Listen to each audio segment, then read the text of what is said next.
शंकर भगवान पर चढ़ी हुई बेलपत्र कहीं जमीन पर भी पड़ी हुई मिली है तो उसको उठाकर एक बार मस्तक पर रख लिया करो।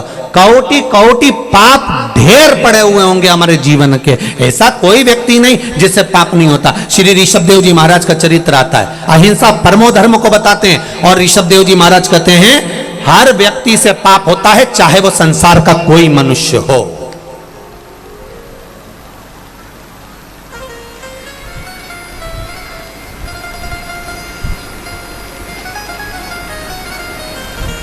ऋषभदेव जी महाराज कहते हैं ऐसा संसार का कोई मानव नहीं जन्मा जिससे पाप नहीं हुआ।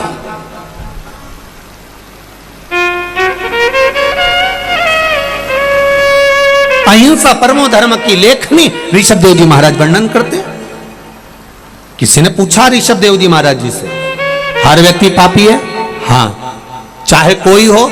हाँ। तो ऋषभदेव जी से पूछा गया, क्या संसार में जन्म लेने वाला मानव, चाहे संत साधु सन्यासी तपस्वी साधक उपासक चाहे जो हो, अगर मृत्यु लोक में जन्म लिया है तो उससे पाप हुआ है? क्या क्या पाप हुआ, कितने स्थान पर उसने पाप किया? तो कहा, पहला, झाड़ू लगाते समय जीव मर जाता है, उसका पाप माथे चढ़ जाता है। दूसरा, अग्नि जलाते समय छोटे छोटे पतंगे जल जाते हैं, उसका पाप माथे चढ़ जाता है। तीसरा, स्नान करते समय, वस्त्र धोते समय, बर्तन धोते समय पानी में छोटे छोटे जीव मर जाते हैं, उसका पाप माथे चढ़ जाता है।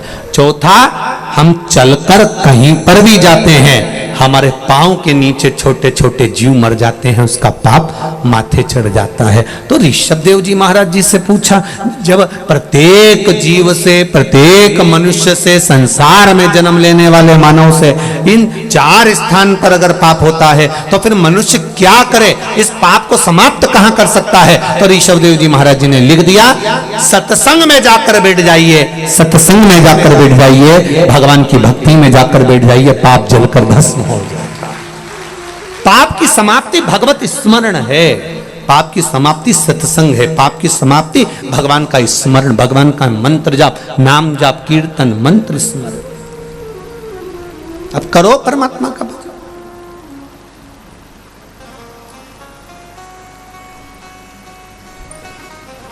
आप भगवान का भजन में नित्य लगिए, पाप छिन्न।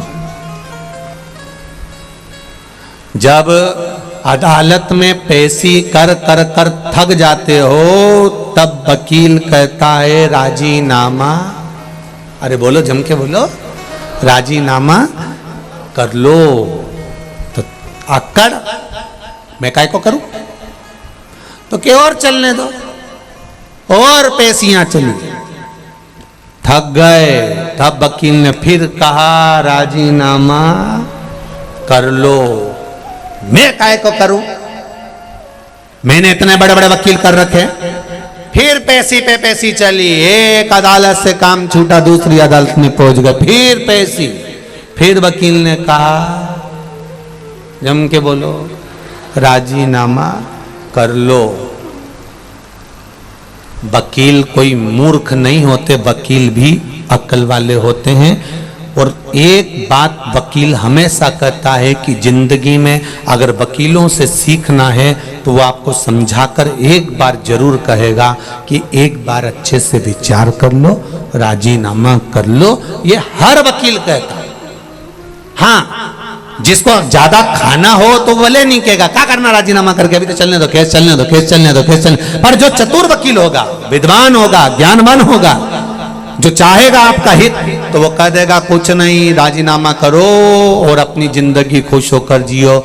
जब तक केस चलेगा तब तक तू डिप्रेशन में रहेगा। सही है कि गलत है? छोटा सा भी अगर अदालत में केस चलता है, प्रॉपर्टी का, संबंध का, रिश्तों का, धन का, दौलत का, आदि का आदि गलत गलत कार्य का अगर केस चल रहा है तो तुम रात को सही से सो नहीं सकते। आधी रात को एकदम याद आ गई तो उठ के बैठ जाओ।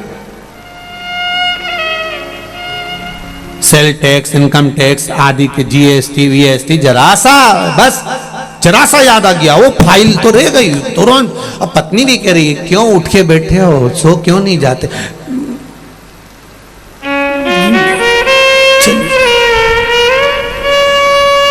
देखिए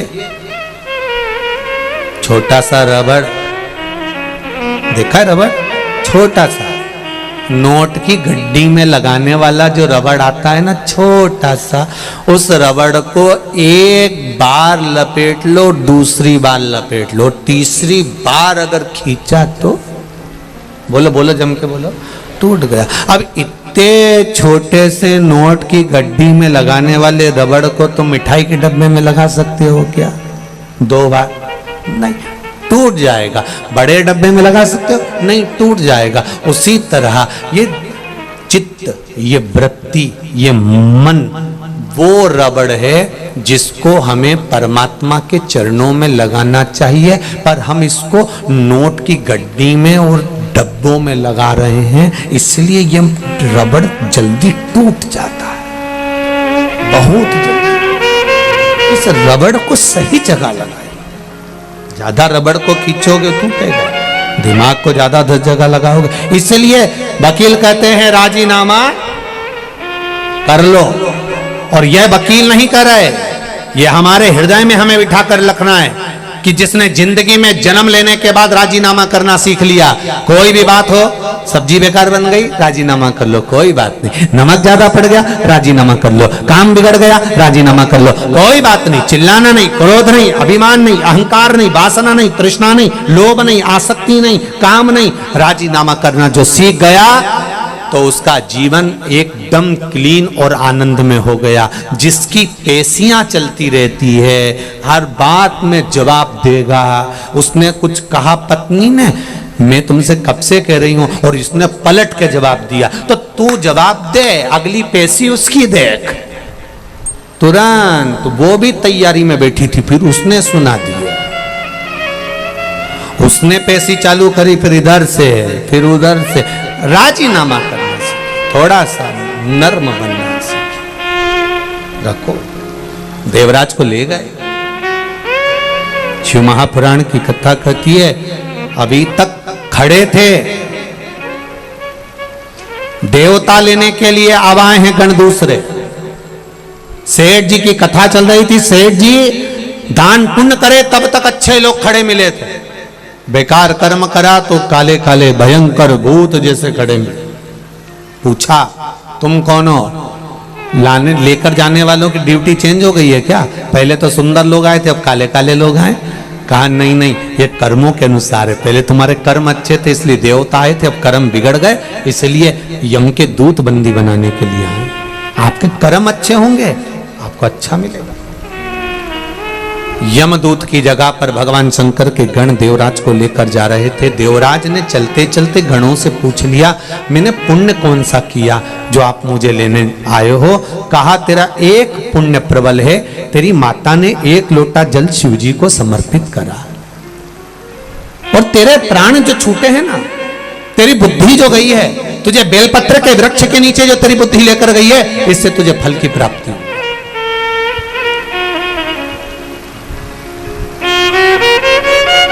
अच्छी जगह अपने गांव से, अपने नगर से, अपने शहर से, आप अच्छी जगह पर जाकर बैठ रहे हो, कथा में जाकर बैठ रहे हो, सत्संग में जाकर बैठ रहे हो, प्रवचन में जाकर बैठ रहे हो, भगवान के भजन में जाकर बैठ रहे हो। अच्छी जगह से आप अगर भगवंत कीर्तन में जाकर बैठ रहे हो, अच्छी जगह से आप अगर भगवान के भजन में जाकर बैठ रहे हो, तो भगवान को धन्यवाद देना कि जरूर हमारे पूर्वजों का कुछ पुण्य हुआ होगा, जिसके बल पर हमें यह पावन कथा श्रवण करने का सौभाग्य मिला।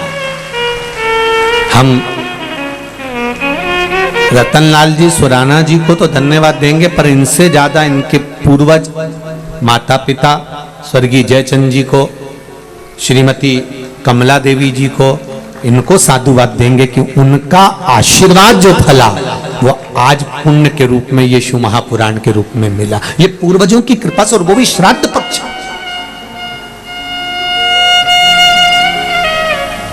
ये उनकी कृपा से।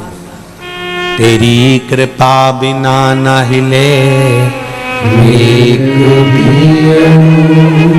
लेते श्वास, तेरी कृपा से तनो तनो बखान क्या करूं मैं राखों के ढेर का, छपटी भभूत में खजाना कुबेर का।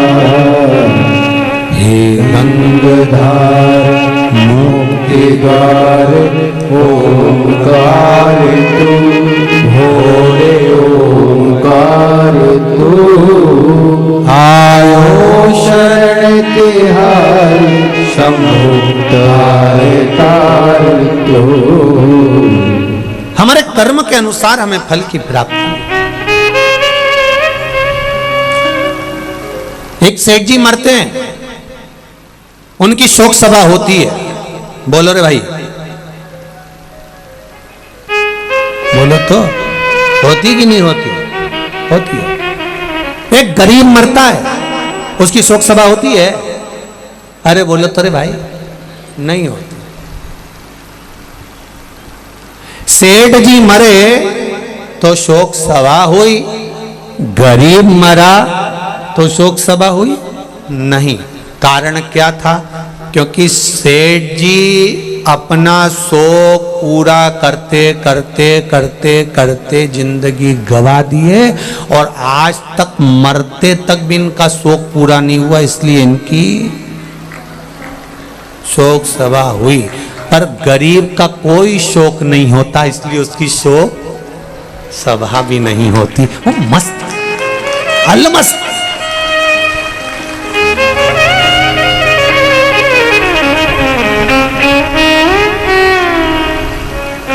इसलिए सेठों में सेठ मारा सांवरा, बाकी डुपली है केट। जितना है वो एक ही सेठ। कौन? सांवरिया। बाकी के सब सेठ मरा, पैसे वाला मरा, धनपति मरा, करोड़पति मरा, बहुत अंबारपति मरा तो उसकी शोक सभा हो रही है, क्योंकि वो जिंदगी भर शौक पूरा नहीं कर पाया। कभी फ्रिज, कभी वॉशिंग मशीन। एक दुकान से काम नहीं हुआ, दूसरी दुकान में गया, दूसरी दुकान से काम नहीं हुआ, तीसरा। एक हैंडसेट हाथ में था, गड़बड़ हुआ, जल्दी से बदल लिया। शौक पूरे नहीं हो रहा है, इसीलिए इनकी शोक सभा होगी। पर गरीब का कोई शौक नहीं। एक जोड़ कपड़े में माँ बेटा था, खेत में से निकल कर आया, श्री बालाजी सरकार का दर्शन करा, दर्शन करके कथा सुनी, वो कथा सुन के अपने घर आराम से चले गए। कोई मतलब नहीं उसको, काम क्या मिल रहा है नहीं मिल रहा है, वो अपनी मस्ती में बैठा हुआ है, आनंद में अपनी जिंदगी खुश होकर जी रहा है, और उसको उसके कोई शौक है ही नहीं।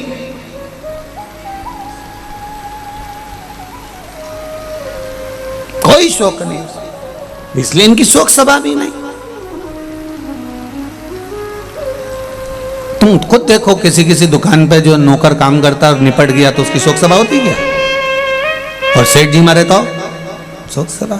इनके शोक कभी पूरे नहीं हुए, इसलिए इनकी शोक सभा होना जरूरी है। कभी जिंदगी में पूरे नहीं हुए। इन्हें एक प्रॉपर्टी खरीदी, मन नहीं भराया, दूसरी से मन नहीं भराया, तीसरी से मन नहीं भराया, चौथी, और जोड़ जोड़ जोड़ जोड़ आखिरी में सब यहीं छोड़, इतना बड़ा फोटो और प्लास्टिक के फूल की माला और 2 अगरबत्ती और गुलाब की माला।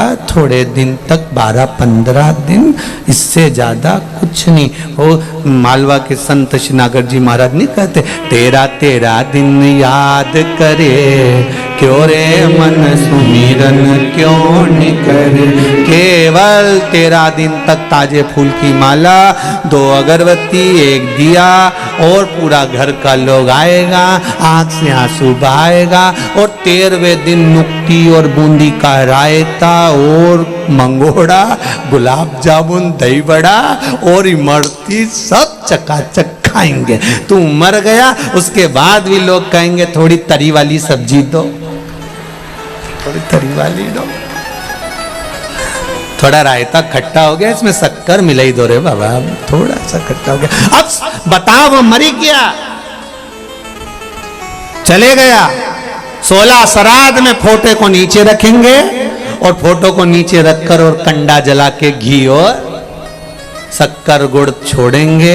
और बेचारे को दमे की बीमारी थी, बेचारा दमा में मर गया, और ने कंडे की ओर धुनी दे दिला और पड़ेगा। दरारे और घी और पूड़ी और खीर पूड़ी में मिला के तुम्हारे फोटो में चिपका देंगे और तुम ऐसी स्माइल देती रहोगी, वो पूरी चिपकी रहेगी, खत्म जिंदगी समाप्त। इसलिए मान मेरा कहना नहीं तो पछताएगा, और माटी का खिलौना माटी में मिल जाएगा, हेट बूट सूट सब धरा रह जाएगा अलमारी में। इसलिए सुराना जी ने कल कथा रखी है, अपनी अलमारी के अच्छे अच्छे कपड़े निकाल के लिया और बालाजी सरकार में आकर पहनो। बाबा भी ठाट में और तुम भी ठाट में, अलमस्त होकर रहो। कई बहुएं बड़ी रोती रहती है दिन भर, आंख में आंसू डाल। सास हमेशा कहती थी अच्छा पहनो, खूब रखा है पहनो, क्या करोगे। एक पति पत्नी घूमने के लिए विदेश का है, पत्नी को वहां पर एक सेट पसंद आ गया, हाफ सेट बड़ा सुंदर। पत्नी ने कहा ले लो 7 लाख का है, ले ले। पत्नी ने ले लिया। एलईडी चालू करो, एलईडी ले लो।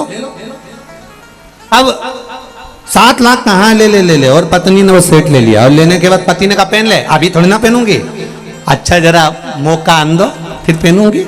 और मौके का इंतजार करती रही, फिर कब पहनेगी, अब जन्मदिन आ गया, आज तो पहन ले, नहीं अभी नहीं, मेरे देवर के लड़के की शादी होगी तब पहनूंगी। और पहनते पहनते ही मालूम एक दिन छाती में दर्द हुआ, अर्थी पे बांध दिया। पति रोता रोता अंदर गया, सेट निकाल के लाया, इसको पिनाने लगा। बेस्ट फ्रेंड दोस्त कहने लगे भाभी तो मर गई, अब क्यों पिना रहा है। मैं इसको हमेशा कहता था पहन ले पहन ले पहन ले, ये हमेशा कहती थी मौका आन दो मौका आन दो मौका आन दो। इसका तो मौका नहीं आया और भगवान ने लगा दिया चौका। ले बड़ा जितने लोग कथा सुन रहे हैं आस्था चैनल पर, जितने लोग कथा सुन रहे हैं फेसबुक यूट्यूब पर, और जितने कथा सुन रहे हो ये सालासर बालाजी के धाम में, तुम मौके का इंतजार मत करना रीजिए बिल्कुल। अपन तो एक से बढ़कर एक पहन लो, जो अलमारी में धरा सब निकालो, सब पहनो। कोई कहती नहीं कि नहीं साड़ी है, कोई शादी ब्याह में पहनना, शादी ब्याह से पहले निपट गई तो फिर ऊपर जाऊंगी तो मेरा मन कितना दुखेगा। और यमराज से कहूंगी मैं यमराज प्लीज मैंने वो नीली वाली नहीं पहनी, वंस मोर, एक बार फिर छोड़। यमराज के चल वापिस, कौन देगा। अरे भाई जीवन मिला उसका सदुपयोग करिए, उस जीवन का सदुपयोग होना चाहिए। एक बिंदुक नाम का ब्राह्मण वो भी गलत वृत्ति में पड़ गया था, मुक्ति नहीं हुई उसकी। 3 तरह से मरे हुए व्यक्ति को मोक्ष नहीं है। पानी में डूबकर मरा हुआ, स्त्री के हाथ से मरा हुआ, सर्प के डसे से मरा हुआ, इसकी गति नहीं होती, इसकी मुक्ति नहीं है, इसका मोक्ष नहीं है।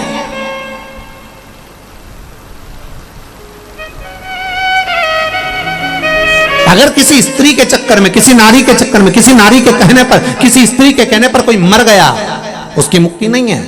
सर्प के डसे से मर गया, उसकी मुक्ति नहीं है। पानी में डूबकर मर गया, उसकी मुक्ति नहीं है, मोक्ष नहीं है।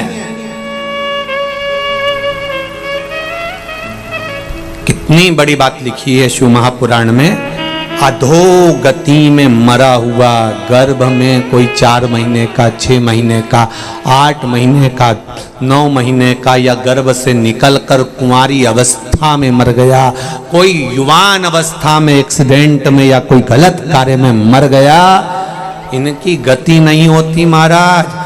पिंड भी नहीं मिलता, चाहे गया जी में जाकर दे दो, चाहे ब्रह्म कपाली में जाकर दे दो, इनको पिंड नहीं मिलता, इनको तर्पण नहीं मिलता, इनके तिलांजलि नहीं होती। अगर ब्राह्मण भोजन भी करे तो इनके खाते में नहीं जाता, जो कुंवारी अवस्था में मर गया।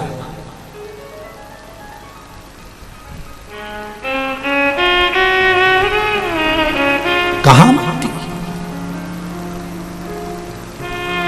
क्या करना है? तुमरुका जी ने चंचुला देवी से कहा, इनकी एक ही मुक्ति है, शिव महापुराण की कथा। कुछ देव मत देव। एलईडी चालू करवाइए, एलईडी। कुछ देव मत देव, कुछ देव ना देव कोई। पर निवेदन है, अगर जिसने जिंदगी में एक बार हृदय से, चित्त से, मन से शिव महापुराण की कथा सुन ली, ध्यान देना जरा, श्राद्ध चल रहा है ना, श्राद्ध के अंतर्गत क्यों कहा जाता है कि बाजार से भोजन खरीद कर श्राद्ध नहीं करना? श्राद्ध करना तो घर की बहुओं, घर की माताएं भोजन बनाए। क्यों कहा? गरुण पुराण में, पद्म पुराण में, अग्नि पुराण में, स्कंद पुराण में, शिव महापुराण में वर्णन मिलता है कि घर की नारी बहुएं जब भोजन बनाती है श्राद्ध पक्ष का, और वो भोजन ब्राह्मण जब ग्रहण करता है, तो केवल बहू बेटियां जब भोजन बनाती हैं, बहुएं भोजन बनाती हैं, तो केवल ससुराल के पितर नहीं तरते। ध्यान देना, जैसे ससुराल में कोई दादा ससुर है, उसकी तिथि है चतुर्थी, तुमने चतुर्थी को श्राद्ध का भोजन बनाया, ब्राह्मण को भोजन कराया, तो बहुओं को यह ना लगे कि हम हमारे ससुर के, दादा ससुर के निमित्त से जी मारे। नहीं, बहू जब भोजन बनाती है, ससुराल में अगर कोई ब्राह्मण श्राद्ध पक्ष का भोजन ग्रहण करता है, तो बहू के मायके में अगर इस तिथि में कोई गया होता है, तो आधा भाग उसके खाते में, उसके मायके में पहुंच जाता है। बहू को यह बात का अंदाजा रहना चाहिए कि केवल आप ससुराल वालों के लिए श्राद्ध में भोजन नहीं बना रहे, वहां भी। इसलिए जब पिंडदान होता है, तर्पण होता है, तिलांजलि होती है, तो गया जी जाते हैं, तो वहां पर नाना पक्ष और यहाँ का पक्ष दोनों का नाम लिया जाता है। बोलो सही है कि गलत है? तुम्हारे पिताजी का नाम बोलो, दादाजी का नाम बोलो, फिर वहां पूछेंगे तुम्हारे नाना जी का नाम बोलो, पर नाना का नाम बोलो, वहां पूछा जाता है। दोनों कुल को, दोनों परिवार को। इसलिए बहू बेटियों को चाहिए, घर की माताओं को चाहिए, जब भी भोजन बनाए वो बड़े प्रेम से बनाए, आनंद से। और प्रयास करा करो कि श्राद्ध पक्ष में सीधा ना देना, आटा चावल दाल ये हम ना दें। हम चाहें ये नहीं कि हम सीधा दे के हम भगवान को कि हमने सीधा दे दिया, अब हमें भोजन बनाने की जरूरत नहीं। आप भोजन बनाओ, सीधा दोगी तो केवल ससुराल का लाभ मिलेगा, कि ससुराल का कोई तिथि का व्यक्ति गया तो उसको फल मिलेगा। पर आपने अगर भोजन बनाया और ब्राह्मण ने अगर भोजन तुम्हारे घर में करा, तो उसका आधा भाग तुम्हारे ससुराल में अपने आप चला जाएगा। उन जीवों का भी कल्याण हो जाएगा, जिसको ससुराल में, अगर मायके में किसी ने भोजन नहीं भी दिया, मायके में कोई प्राप्त नहीं भी हुआ, तो उनको भी उसकी फल की प्राप्ति हो जाएगी। देव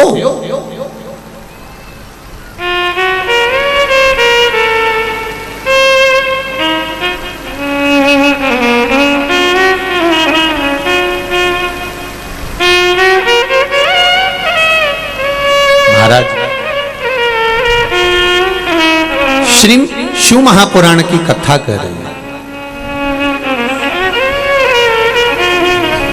बिंदु की मुक्ति कैसे हो? कहा चंचुला शिव महापुराण की कथा सुन। उसने कथा सुनी तो यहां पर भी संवाद आता है, जब श्री हनुमान जी महाराज की माता अंजना देवी कौन थी? पूर्व समय में एक अप्सरा, पुंजिका स्थला जिसका नाम था।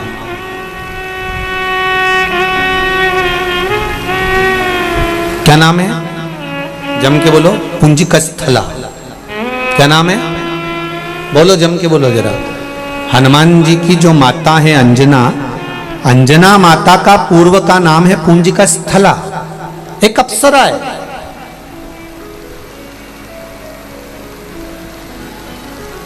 बड़ी सुंदर है। उनकी सुंदरता का बखान नहीं कर सकता कोई। अति रमणीय, अति सुंदर, बहुत सुंदर।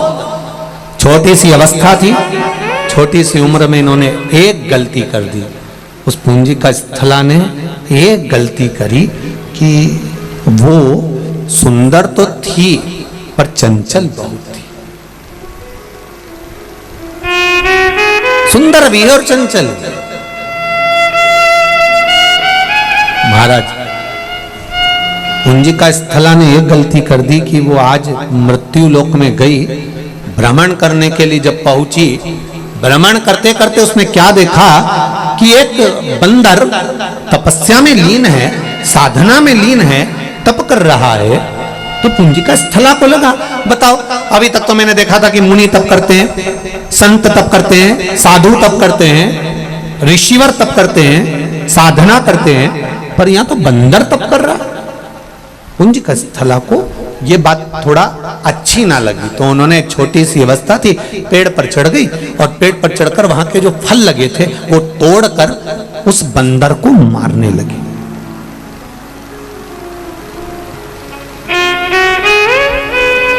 हमें स्मरण नहीं हो पाता। हमारे घर के जब छोटे बच्चे कोई गलत कार्य करते हैं तो हम बड़े खुश होते हैं कि एक छोटा बच्चा चींटा पकड़ता है ना, छोटा बच्चा जब जी चींटी पकड़ता है ना, तो घर की माताएं, घर के लोग बड़े खुश होते, देखो पकड़ रहा है, देखो पकड़ रहा है। उसको समझाना चाहिए, नहीं नहीं, कोई जीव की हत्या नहीं करना, कोई जीव को कष्ट नहीं देना।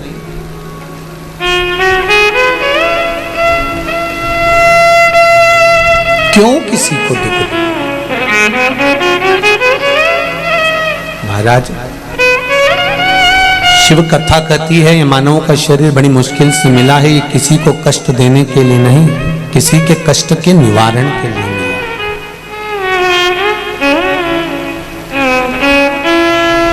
आपने शिव महापुराण की कथा में से कुछ सीख लिया कि मुझे 27 बार श्राद्ध पक्ष में शंकर भगवान को जल चढ़ाना है, या 27 मनके की माला से जाप करना है, या 27 बार मुझे मंत्र का स्मरण करना है। केवल आपने सीखा और आपकी जिंदगी संवरने लगी, तो उसमें आपका फायदा है, उसमें आपका लाभ। जैसे एक पत्र आया है, देखिए,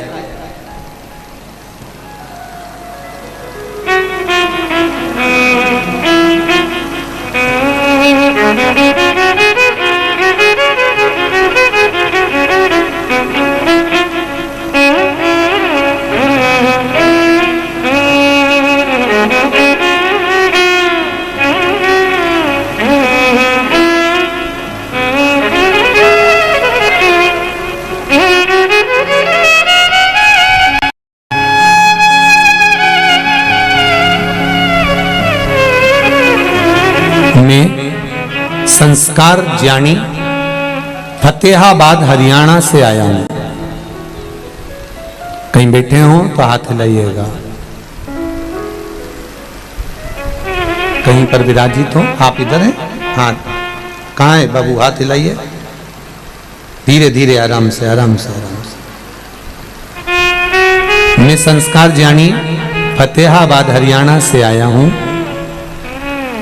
दिख नहीं रहे हो बाबू? थोड़ा सा आगे आएंगे आप? हमें दिख नहीं रहा है, कैमरे वाले को भले दिख गए होंगे। मेरी उम्र 12 वर्ष है गुरुजी।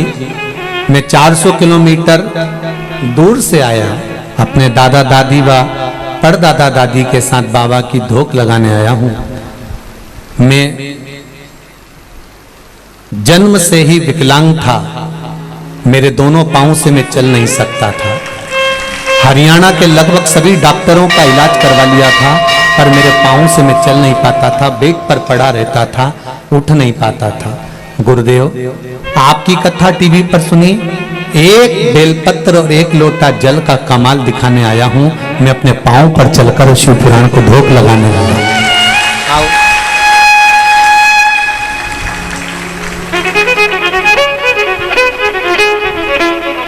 मेरी पूरी जिंदगी 12 वर्ष पलंग पर पड़े पड़े निकल गई। सारे डॉक्टरों ने कहा था कभी नहीं चल सकता, पर एक बेलपत्र एक लोटे जल ने मुझे चलाया है गुरुदेव।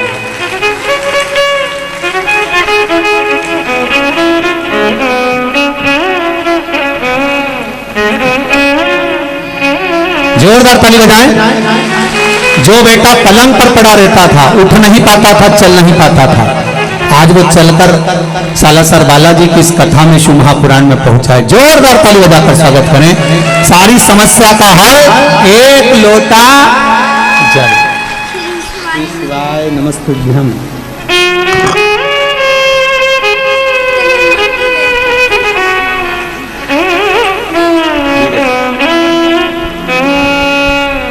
चलने की खुशी क्या होती है, इस बच्चे से पूछिए जो जीवन का इतना आनंद पाया है। 12 साल से जो पलंग पर पड़ा था और चला है बाबा की कृपा से, उसके चलने की प्रसन्नता, उसका आनंद है। शंभो शरणे मांगू घड़ी रे घड़ी, दुख काटो दया करी मैं दर्शन आपको। देखकर बड़ी प्रसन्नता है। देखिए शिव जी के पास में, यहाँ पर हमारे पास में या कुबेरेश्वर धाम में या हमारे पास कोई ऐसी विद्या नहीं, कोई मंत्र नहीं, कोई साधना नहीं, कोई हमारे पास में बेल भभूति नहीं। हमारे पास तो केवल ये शंकर का नाम है और शिव का स्मरण है। शंकर भगवान का ही स्वरूप श्री बालाजी सरकार सालासर में विराजमान है। 11वें रुद्र बाबा को यहाँ कथा कराना होगी और आप लोगों के भाग्य में ये कथा लिखी होगी तो श्राद्ध पक्ष में मिल रही है। ये तो उसकी कृपा है, उसकी उदार। बहुत आप दिल से उसका भजन करो, पुकारो आप दिल से, आप स्मरण करो दिल से, वो मिलेगा जो। हम कुछ नहीं दे सकते आपको, ना हम बेल दे सकते हैं, ना हम आपको भभूति दे सकते हैं, ना हम आपको कोई मंत्र साधना, हम ये भी नहीं कर सकते कि आप ऐसे रहना या इतने दिन तक बैठे रहना। हम तो केवल इतना कहेंगे कि आप दिल से बाबा से कहिए, आप दिल से उसका स्मरण करिए। एक लोटा जल और एक बेलपत्र बाबा को कहकर बोल कर आना, दिल से देकर आना, दिल से कहकर आना, वो दिल से दे देगा। और आए हो बालाजी की कथा में सालासर, दिल से कथा सुनकर जाना। मेरे बालाजी सरकार से और मेरे भोलेनाथ जी से कहकर जाना, बाबा मैंने सुना है कि तू कथा सुनने वालों को देता जरूर है। मैं आई हूं आस लेकर, 3 महीने में मेरे मन के भाव पूर्ण करना, मैं फिर कथा में पहुंच जाऊं, ऐसी कृपा कर देगा वो। चित्त वृत्ति में आनंद हो। हम सालासर मंदिर के पुजारी श्री मिट्टू जी से कहते थे हमेशा कि एक बार सालासर कथा करना है, पर व्यवस्था हम लोगों के आना नहीं हो पाता, समय नहीं मिल पाता। मिट्टू जी हमेशा कहते थे कि आप आइए, कभी योग बनेगा। और आज स्वराणा परिवार के द्वारा जो कथा हो रही है, मुझे तो लगता है कि मेरे बालाजी सरकार ने सुना होगा और यहाँ करवाया। स्वराणा जी के यहाँ से उनकी धर्मपत्नी प्रेमलता जी, उनके पास जब सूचना मिली कि गुरुजी बोल रहे हैं कि कथा वहाँ एक गांव पर या दिल्ली कराने की अपेक्षा सालासर जी कराओ, तो मैं कहूँगा कि उनके दोनों बेटों और बहुओं के चेहरे की प्रसन्नता बता रही थी कि हमारी माँ ने कह दिया कि सालासर में हो रही है, तो और खुशी की बात है। तो ये एक आनंद का विषय हो जाता है, एक आनंद की लहर हो जाती है। हाँ, इतनी व्यवस्थाएं करना बहुत कठिन। पहले दिन ही तुम इतने सारे आ गए कि हमारा तो सोचे सुराना जी आगे टेंशन है उसका। पर सुनो, जहां मौका मिल जाए, रोड पर आसपास में जहां जगह मिल जाए, वहां बैठकर 2 शब्द शिव महापुराण के उसके इस पावन छत्र छाया में सुन लो और उससे कह लो, कह उससे।